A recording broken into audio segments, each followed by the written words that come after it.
ಚನ್ನಪಟ್ಟಣ ತಾಲೂಕಿನ ದೊಡ್ಡಮಳೂರು ಗ್ರಾಮದ ಬಳಿ ಅಕ್ರಮವಾಗಿ ಸಾಗಿಸುತ್ತಿದ್ದ 244 ಚೀಲ ಪಡಿತರ ಅಕ್ಕಿಯನ್ನು ಆಹಾರ ಇಲಾಖೆಯ ಅಧಿಕಾರಿಗಳು ಬುಧವಾರ ವಶಪಡಿಸಿಕೊಂಡಿದ್ದಾರೆ.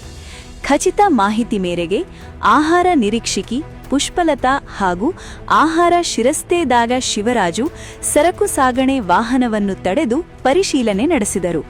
ಪರಿಶೀಲನೆ ವೇಳೆ 235 ಪ್ಲಾಸ್ಟಿಕ್ ಚೀಲಗಳು ಹಾಗೂ 9 ಪಡಿತರ ಗೋಣಿ ಚೀಲಗಳು ಸೇರಿ ಒಟ್ಟು 244 ಅಕ್ಕಿ ಮೂಟೆಗಳು ಪತ್ತೆಯಾಗಿವೆ.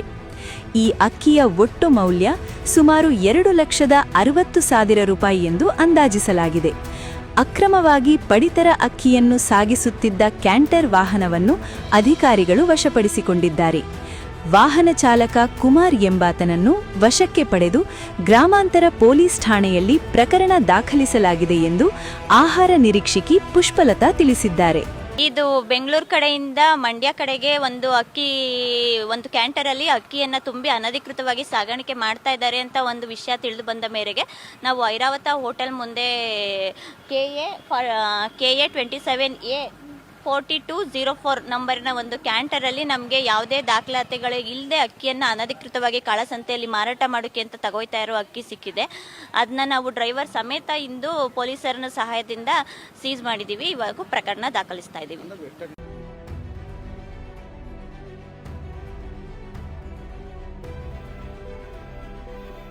ಕರುನಾಡು ಟೈಮ್ಸ್ ಚಾನೆಲ್ನಲ್ಲಿ ಸುದ್ದಿ ಮತ್ತು ಜಾಹೀರಾತು ನೀಡಲು ಈ ನಂಬರ್ಗೆ ಕರೆ ಮಾಡಿ.